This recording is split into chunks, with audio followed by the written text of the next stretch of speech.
कहानी की शुरुआत में हम ट्री नाम की एक लड़की को देखते हैं जो कि कार्टर नाम के एक लड़के के कमरे में सोकर उठती है। ये दोनों एक ही कॉलेज में पढ़ते थे, लेकिन ट्री कार्टर को नहीं पहचानती। दरअसल कल रात पार्टी में ट्री ने बहुत ज्यादा ड्रिंक कर ली थी, इसलिए नशे में होने की वजह से वो कार्टर के साथ उसके रूम में आ गई। लेकिन कार्टर एक अच्छा लड़का था, इसलिए उसने ट्री का फायदा नहीं उठाया। इसी दौरान ट्री के डैड उसको कॉल करते हैं, लेकिन वो उनका कॉल नहीं उठाती क्योंकि वो उनसे नफरत करती थी। हम देखते हैं कि आज 18 सितंबर है और आज ट्री का बर्थडे भी है। इसके बाद ट्री वहां से निकल के अपने हॉस्टल रूम में जाने लगती है और इसी दौरान उसे कैंपस में कई लोग अलग अलग तरह की एक्टिविटी करते हुए दिखते हैं। वहीं उसे टिम नाम का एक लड़का मिलता है जिसके साथ वो एक बार डेट पर गई थी, पर ट्री उसे इग्नोर करके वहां से चली जाती है। फिर जब ट्री अपने रूम में आती है तो वहां पर उसकी रूममेट लॉरी उसे बर्थडे विश करती है और एक कपकेक देती है। ये केक उसने खुद बनाया था, लेकिन ट्री उस केक को फेंक कर वहां से चली जाती है। इसके बाद ट्री एक हॉस्पिटल में जाती है जहाँ पर लॉरी भी इंटर्नशिप कर रही थी। ट्री यहाँ पर एक प्रोफेसर डॉक्टर ग्रेगरी से मिलने आती है जिसके साथ उसका अफेयर चल रहा था। फिर वो दोनों वहीं पर एक दूसरे को किस करने लगते हैं, लेकिन तभी वहाँ पर डॉक्टर ग्रेगरी की वाइफ आ जाती है और ट्री वहाँ से चली जाती है। उसी रात ट्री एक पार्टी में जाती है, लेकिन तभी एक मास्क पहना हुआ इंसान उसको फॉलो करने लगता है। ट्री उसको देखकर डर जाती है और एक टनल के अंदर भाग जाती है, लेकिन तभी पीछे से एक आदमी ट्री के पास आता है और उसे चाकू मारकर मार डालता है। लेकिन तभी ट्री की नींद खुलती है और वो फिर से खुद को कार्टर के कमरे में सोया हुआ पाती है। तभी कार्टर उसको वही सब कुछ कहता है जो उसने ट्री को पहले दिन बोला था। अब ट्री के साथ वो सभी चीजें वापस हो रही थी जो उसके साथ पहले हुई थी। कैंपस में भी वो सभी लोग वही एक्टिविटी कर रहे थे जो वो लोग पहले कर रहे थे। तभी टिम उसे मिलता है और वो भी सेम ही बात उसे बोलता है। फिर अपने रूम में पहुंचने पर लॉरी भी उसे उसी दिन की तरह बर्थडे विश करती है और एक कपकेक देती है। अब ये देखकर ट्री बहुत ज्यादा परेशान हो जाती है, मानो एक ही दिन वो 2 बार जी रही हो। और आज की डेट भी 18 सितंबर थी। अब रात को पार्टी में जाते वक्त ट्री को पता था कि किलर फिर से आएगा, इसलिए इस बार वो पार्टी में जाने के लिए दूसरा रास्ता चुनती है। फिर पार्टी में पहुंचकर वो देखती है कि ये तो उसी की ही बर्थडे की सरप्राइज पार्टी है। अब यहाँ पर सभी लोग बहुत एंजॉय करते हैं और थोड़ी देर बाद जब ट्री अपने फ्रेंड के साथ उसके रूम में जाती है, तभी वहाँ पर वो किलर भी आ जाता है और उसके फ्रेंड को मार देता है। फिर वो किलर ट्री के पास आता है और उस पर भी हमला करके उसे भी मार देता है। लेकिन तभी ट्री फिर से सोकर उठती है और वो खुद को कार्टर के रूम में पाती है।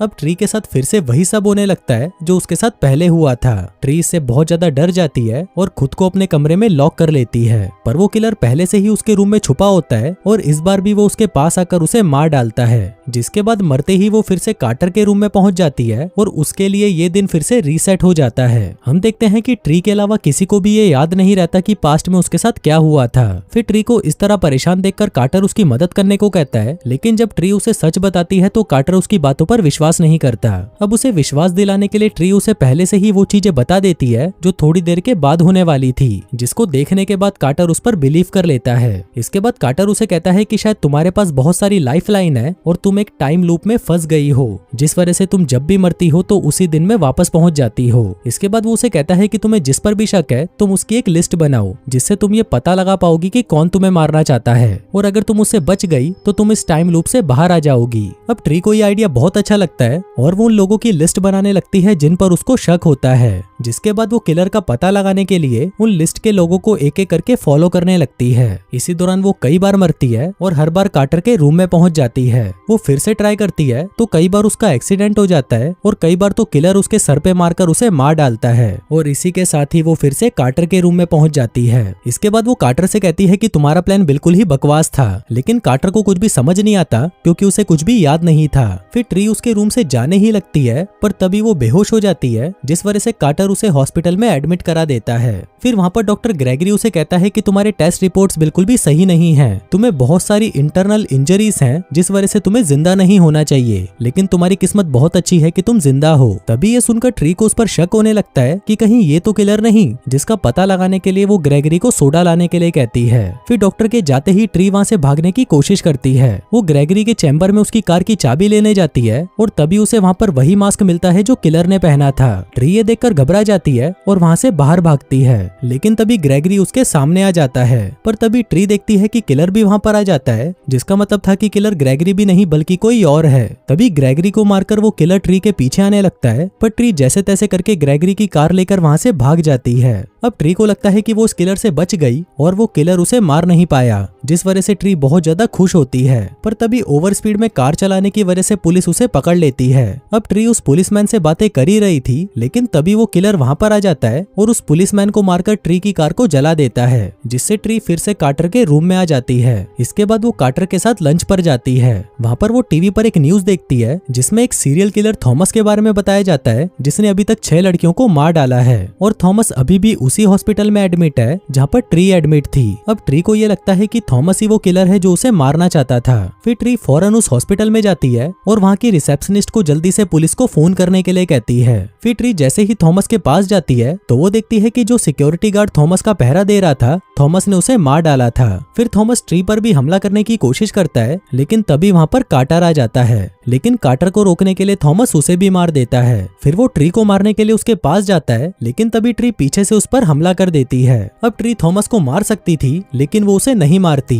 क्योंकि कार्टर मर चुका था और अगर ट्री ने थॉमस को मार दिया तो ये टाइम लूप यहीं खत्म हो जाएगा और कार्टर कभी भी जिंदा नहीं होगा। इसलिए ट्री खुद को ही फांसी लगाकर मार डालती है। फिर जब ट्री वापस से कार्टर के रूम में उठती है तो वो भागकर उसे हक करती है क्योंकि अब वो उसे पसंद करने लगी थी। इसके बाद से हम देखते हैं कि ट्री अब पूरी तरह बदल जाती है। पहले ट्री बहुत ज्यादा घमंडी थी और किसी की भी परवाह नहीं करती थी, लेकिन अब ऐसा नहीं है। सबसे पहले वो अपने रूम में जाती है और वहाँ पर लॉरी से माफी मांगती है। इसके बाद वो प्रोफेसर ग्रेगरी के पास जाती है और उनसे ब्रेकअप कर लेती है। इसके बाद वो कार्टर के पास आती है और उसे किस करती है, जिसके बाद वो उसे कहती है कि आज रात हम दोनों इंटीमेट होंगे। इसके बाद वो अपने डैड के पास जाती है और उनसे माफी मांगती है क्योंकि वो अपने डैड से अच्छे से बात नहीं करती थी। अब उसके डैड भी उसे माफ कर देते हैं और उन दोनों का रिलेशन वापस नॉर्मल हो जाता है। इसके बाद ट्री हॉस्पिटल जाती है और वहाँ पर सिक्योरिटी गार्ड से उसकी गन लेकर थॉमस को मार देती है। अब ट्री बहुत ज्यादा खुश थी कि वो किलर को खत्म कर चुकी थी और उसकी लाइफ भी अब बिल्कुल नॉर्मल हो गई थी। इसी खुशी में वो अपने कमरे में कार्टर के साथ अपना बर्थडे सेलिब्रेट करती है। फिर जब वो अपने रूम में सोती है तो अगले दिन हम देखते हैं कि वो फिर से कार्टर के रूम में उठती है, जिसका मतलब वो किलर थॉमस भी नहीं था। फिर वो अपने रूम में जाकर अपना सारा सामान पैक करने लगती है कि तभी वहाँ पर लॉरी आती है और उसे बर्थडे विश करके कपकेक देती है। इस पर ट्री उसे कहती है कि ये कपकेक तो मैं कल रात को ही खा चुकी हूँ और तभी उसे रियलाइज होता है कि वो रात को नींद में ही मर गई थी और उसे और कोई नहीं बल्कि उसकी रूममेट लॉरी ही मारना चाहती थी। दरअसल ट्री से पहले उसके कपकेक को फेंक देती थी, जिस वजह से लॉरी उस मास्क को पहनकर ट्री को मारती थी और उस दिन हॉस्पिटल में भी वो मास्क लॉरी ने ही रखा था क्योंकि वो इसका सारा इल्जाम थॉमस पर लगाना चाहती थी। अब जब ट्री को लॉरी का सच पता चल चुका था तो ट्री के सामने लॉरी खुद ही कन्फेस कर लेती है कि वो ही किलर है और वो उसे इसलिए मारना चाहती थी क्योंकि वो डॉक्टर ग्रेगरी से प्यार करती थी, पर ग्रेगरी ने उसकी जगह ट्री को चुना, जिस वजह से वो ट्री से जलने लगी। इसके अलावा ट्री हमेशा से ही उसके साथ बुरा बर्ताव करती थी, जिस वजह से लॉरी उसे मारना चाहती थी।